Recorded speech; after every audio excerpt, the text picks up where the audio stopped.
Welcome to Together, a higher ed podcast where we bring you stories, insights, and experiences from voices across the higher education sector. I'm Chase Haygood, the Vice Provost for Student Success at the University of Utah. And today I'm really delighted to be joined by Jason Perry, the Vice President for Government Relations, the Director of the Hinckley Institute, and the host of the Hinkley Report. A busy man. Welcome to the podcast, Jason. So glad to be with you, Chase. Well, we're really happy that you were able to take some time. Again, no doubt a busy season. I don't know if there's not a busy season in your line of work with an amazing team of folks here at the U. To get started, I'd love for you to share a little bit about your journey in higher education. Tell us a little bit about how you got to the work. You've done the work, you know the university, you know Utah. Tell us a little bit about it. Well, getting to the university, it's been about 15 years now that I've been at the University of Utah, and the path came through my law background. Nice. Which got me involved in the political world a bit, helped me to get to a place where I was able to run a couple of state agencies in the past, and at the root of all these things was some sort of thread of higher education. There came a point when I was working in the governor's office at the time. I was the chief of staff for then Governor Herbert, and had a lot of interactions with President Michael Young at the time. Nice, because we had some things we were doing with the state of Utah, and that was really kind of where I got my start in higher ed. It was always at the edge. It was always trying to get the path cleared for students in some way, and there were always something we needed to work on. Sure. But at the end, everything came together for me in higher education, which I saw the greatest possibility for change and impact. That's fantastic. So at what point, about 15 years ago, when did you leave the governor's office working with Governor Herbert and come over to the University of Utah? So that was 15 years ago, and it's been a while. So I came over in the position of the Vice President for Government Relations. And so that's dealing with our state legislature. It's also working with our federal delegation, working on those particular pieces. And it was interesting as I took on those roles, we kept using our interns. We kept going to our interns. And so when I would be with our interns in Washington, D.C., or with our interns here, and there's like 25, 26 University of Utah interns working with our legislature every legislative session, start to say, wow, I'm just connected to this Hinckley Institute of Politics almost everywhere I go. Yep. And not only is it just great to interact with these students, but you realize, wow, these are like your students in all the places you want to be. And so it was also very advantageous for us to have these great students. And there's a guy named Kirk Jowers who was running the Hinckley Institute at the time, and he left. And that was when President Dave Pershing was in office, and we thought there's a lot of opportunity for us to just combine these roles together because they feed each other so closely. Yep. And I'm able to, through the government relations role, able to really magnify the possibilities for these students. That's fantastic. So as I arrived at the U, Hinkley and the work of the interns, it has been on that leading edge of experiential learning at this university. I mean, we learn so much by watching those, the experiences that students have. You talk a little bit about as you came into the U and then as you took on that work as well. I mean, talk about part of the benefits of students doing that kind of work up on either of the hills, engaged in public service, in work of, the governing of, the world's longest-standing democratic republic. Indeed. So the Hinckley Institute of Politics, we're celebrating our 60th year this year. It's amazing. 60 years, the oldest internship organization in the country. Congrats. People don't really realize it's been around that long. And we have hundreds and hundreds of students going through these internships. We have a lot of local interns, legislature, yes, but through organizations all throughout the state. We have 50 interns in Washington, D.C. They're on the Hill, think tanks, museums, everything. Everywhere you want to be in Washington, D.C., we have internships for them. And then international internships. We have students all over the world. And I mention this mostly because these internships for many, and it was for me, I can talk about that for a moment, was sort of one of those defining educational experiences. Yeah. It's for some of our students, it's where they discover exactly what they want to do in their life. Right. So, some of them decide what they don't want to do. Sure, which is valuable, right? Completely valuable, okay? Yeah. That's a perfect thing for you to learn. But these experiences that you get as an intern do define your education. And I started with Senator Orrin Hatch. Nice. Many years ago. Yeah. And it was being in Washington, D.C. was an amazing experience for me. I got to really meet people who helped me through my entire career, and the other interns that I was with, I continue to stay in contact with. This is one of those networks that matters. Yep. And for our students, we try to tell them, you get the experience that you need, you get some direction, but you also get to know people. That are going to help you in your career, and you can't do it in any other way. And the Hinckley Institute is sort of, well, it has become the place where you really need to go. Yeah. And our Washington D.C. property is pretty amazing. We just opened it. Now you've been. Yep. You've been there. The Orrin G. Hatch Center, downtown Washington D.C. has opened up everything for our students. Yeah. So I was privileged to be there for opening kind of ceremonies. Met with a number, to your point, Jason, about a number of the Hinckley alum that are within the district. And I mean, you're right. They're all over the place. They're doing all kinds of work, both in public service. They're in a lot of the federal agencies. I mean, they're just everywhere. And how they speak about their experience at the University of Utah through the engagement they had with Hinckley is it's amazing. It's that transformative effect and impact that we want to be able to have for all of our students. Yeah, that's absolutely right. And what we know is that it's a connection to the university that lasts a lifetime. Yep. I know this happened to you. I'll be with some agencies in Washington, D.C. I'll be anywhere in the world lately, and you find someone who went to the University of Utah, often did an internship in some way, and it set the course for them. That's amazing. Thanks for sharing that. I'd like if we can back up just for a moment, share with us a little bit about, I know that you had a great experience with Senator Hatch. How did you find your way into higher ed? Where were you raised? Where do you come from, Jason? Well, how do you find your way to the University of Utah? It's an evolution of opportunity. Sure. That brought me to the university. I grew up in Pocatello, Idaho. Awesome. So that was the first part of my life, and then my family, we all moved here to Utah, somewhere around the high school time, and so cool. So I went to high school here in the state of Utah, and then law school here at the University of Utah, and so that really kind of gave me my start to higher ed. Is the truth is. I was a lawyer by training, and then I was a prosecutor. Okay. With the Attorney General's office and a special assistant United States attorney.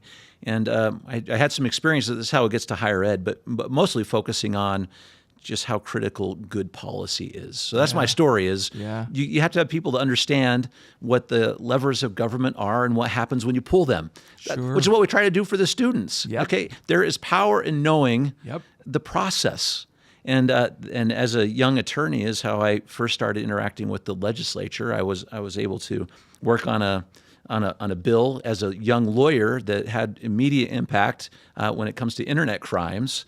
And so as I was a brand new attorney and I'm testifying for the legislature about a particular piece of legislation, I realized, well, this is where you can really do a lot of good. Is understanding what the process is. And I was a prosecutor for a while. Then that took me to the Utah Department of Commerce. Awesome. Which some people have interactions with, mostly you don't. But if you have a professional license or something like that, or you're one of those people that you're driving down the street in the state of Utah and you see one of these signs that says, you want to make $250,000 a year? Call and ask me how. Have you seen those signs? Sure. Yeah. Well, after you get ripped off from something like this, who do you call? Right. You call the Utah Department of Commerce. I got a text like that just this morning. Come over here, do this work. I was like, wait a second. I immediately go to report or delete report junk. That's good. Sure. But what if Chase decided, I think I want to. Right. Well, what if I'd clicked the link? Yeah. Right? So if you had clicked on that link, who knows what would have happened? But I know what would happen if you decided to try to give some money to one of these organizations. Eventually, you would end up calling the Division of Consumer Protection. Yep. So I did some work there, and that's how I got closely connected with Governor Huntsman. Mm-hmm. And after a period of time, he asked me to run the Governor's Office of Economic Development, which I did for quite a while. This is all the business recruitment and growth. It's tourism. It's film. And that's how I got to know Governor Herbert. Yep. And he asked me to be his chief of staff for a period of time. And in all of these experiences, I had connections with the University of Utah. Nice. And that's why the transition was always kind of where I hoped I could get. And you use all that policy experience to try to do some good here at the university. I'd love to chat, maybe over the course of this conversation, the way in which we think about not just governmental policy and the levers and how you pull them, when you don't pull them, right? I I mean, we have the same kind of set of concerns inside the university, right? The way in which we leverage policy to create educational environments or the exceptional educational experience for every student. I mean, if our policy isn't keeping up to date with where we are and where we want to go, I mean, you're fighting just a constantly losing battle. Yeah. So I think there's some similarity there I'd love to chat about. I'd like, though, if we can, so if we can weave that in, I'd welcome it. Thinking about the kind of challenges and the opportunities that you see right in front of us today. I mean, knowing your work, again, being genuinely grateful for the work that you and your team do, both within our state and with our federal government. Thinking about kind of where we find ourselves at a 30,000 foot, like where we find ourselves today in terms of public higher education, particularly a public flagship.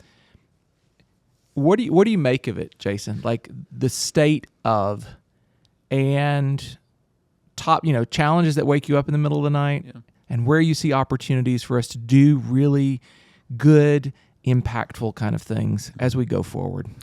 Well, it's an interesting period of time for higher education. We are under the microscope in many, many ways, and often the way things get put forward to us is through policy and through laws. And it's very interesting that we've been put in the position where we need to make the case for higher education. Yep.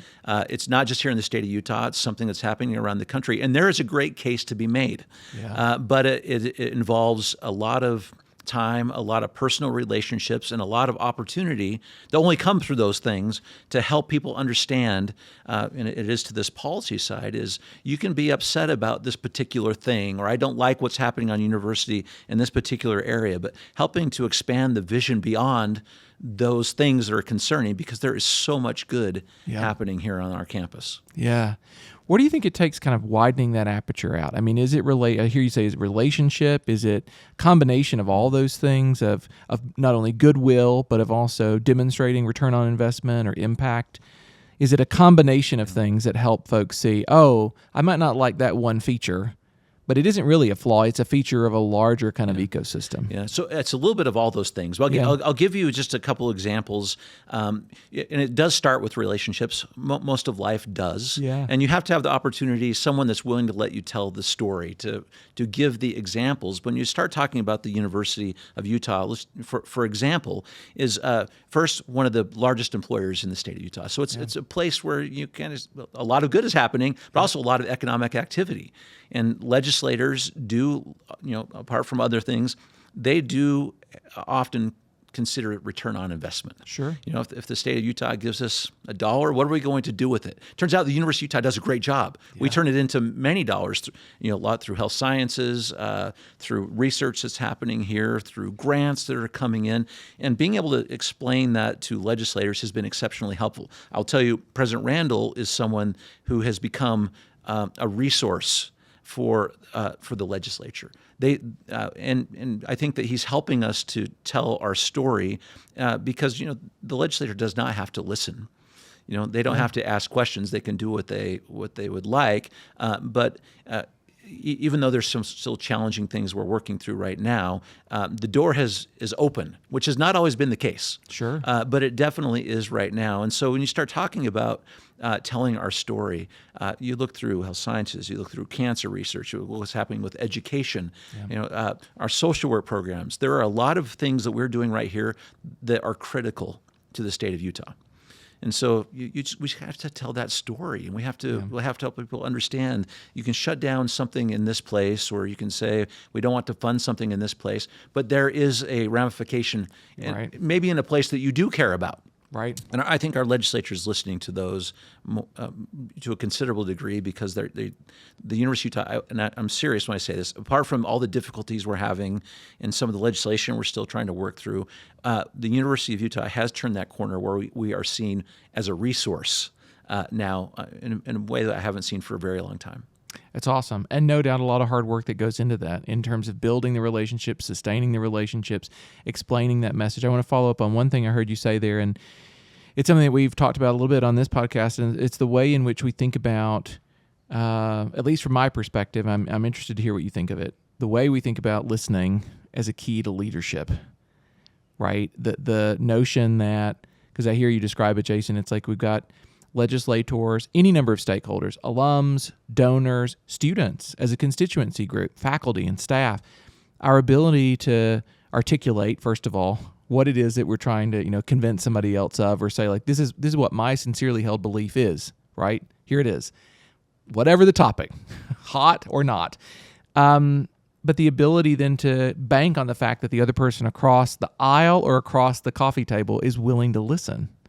Yeah. What do you make of that these days? Well, I think that the university has an opportunity to be the organization that helps with that. Awesome. With that approach. I'll just give you an example. I sit on what we call the Viewpoint Diversity Task Force here at the University of Utah. There have been assertions that on campuses that some voices are not heard as often as other voices, or stronger voices kind of overshadow the not so loud voices. And we've just completed a survey on campus. So I'm getting to your question, but I'm just kind of sort of this foundation too. Is one of the things we need to do is test that theory. Is that true? Yeah. And if it is, can we identify the pockets of campus where that is the case? Because the reality is. The discussions need to happen, and we live in a world where we mostly surround ourselves with people who have the same opinion that we do. Our social media feeds us what we want to eat. It's confirmation bias everywhere we go, and often it's this idea that not only are you wrong and I'm right, but I'm not even going to give you the respect or to listen to what you have to say. No one has to abandon their deeply held beliefs, whatever those are. And that's the great, I look through the lens of the Hinckley Institute. We're completely nonpartisan. Yep. I'm one that loves people's opinions. I'll just tell you that is something for me. Whatever it is, have an opinion. I'll make sure you have the chance to say it. I'm not going to necessarily agree. I may not let you know that's the case, but I'm going to listen always. Yeah. And so it's something that I think we need our students to learn how to do better. If there's ever a place to do it, it's a university campus. Yep, agreed. I absolutely agree with you. I think the ability, often we get kind of locked into, it can happen in a classroom. It can happen in, where we've got a policy rewrite group that's looking through a number of kind of big omnibus policy pieces, and people can get very passionate. The conversation can become very dynamic very quickly. And I think it was last week, maybe the week before, somebody pulled me aside after a meeting. We're like, oh, that got a little hot. I was like, I take it to be that people are passionate and they're committed to the future of this place. Those are the kinds of conversations we have to be able to have. And if we come on the other side of it, you're not going to get 100% consensus formed, but if you get functioning kind of coalitions of people who can agree to about 80-85% of things, then you're making your way forward. Yeah, I'm never one that shies away from people being passionate about their arguments. Yeah. It shows they care enough. Right, is the case. The important thing is we make sure that, particularly on a campus, everyone has the opportunity to feel that way, and that your ideas, your beliefs are important. Yeah. And they're an important part of the dialogue. And for you to, I will. It's my opinion that if you want to truly understand your deeply held beliefs, whatever they are, understanding someone else's only makes them stronger. Yep. Or it's just a tangent of sorts. But it was an interesting conversation I had with Senator Bob Bennett. If you remember that name. Yep. So he was talking to our students about, and this gets to this point. He was talking to our students once about being willing to change your opinions a little bit.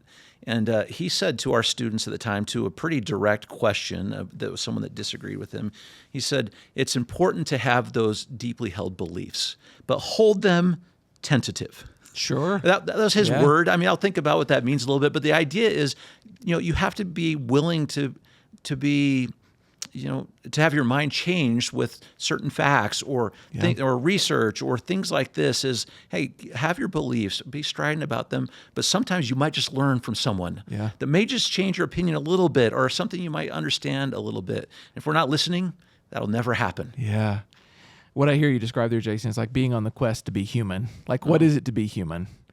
For, thousands of years, humans all over the planet, learning something new and being open to that learning process. You just need to be. And so often we're in a society where it's not so important Yeah. for me to be learning those things or to truly understand the opposition or the side that is, not with me. Yep. Whatever that would be. It might not be the right way to think about it anymore either, but that's often how we look at things. Yeah. When we put that in, at least for me in the student context, it has been and continues to be the notion of, the purpose of, say, an undergraduate education is to really begin to see yourself in a clearer, deeper kind of way, and to think about the world in a new kind of way. And then finally to think about who you are, who you want to be in the world as you've come to discover it in more of its complexity, nuance, and even some of the simple things about life as well. That's such a great point. When someone challenges your thinking, it's not an attack. Right. I mean, why don't you take it? All right, read it and maybe help you define your positions even better. But that's not often how people feel. Like if you challenge me, my opinion, you're challenging me, or my existence, the fact that I am, I have these beliefs, right? Yeah, which is mostly not the case. Yep. Even though many of us feel like that is what's happening. We kind of got locked into that or devolved into that. What a good conversation, Jason. We ask everybody this final question, so I'm going to pose it to you now. And everybody, Jason has been given the warning that there will be noise. So. Okay, noise. Yes, the subway.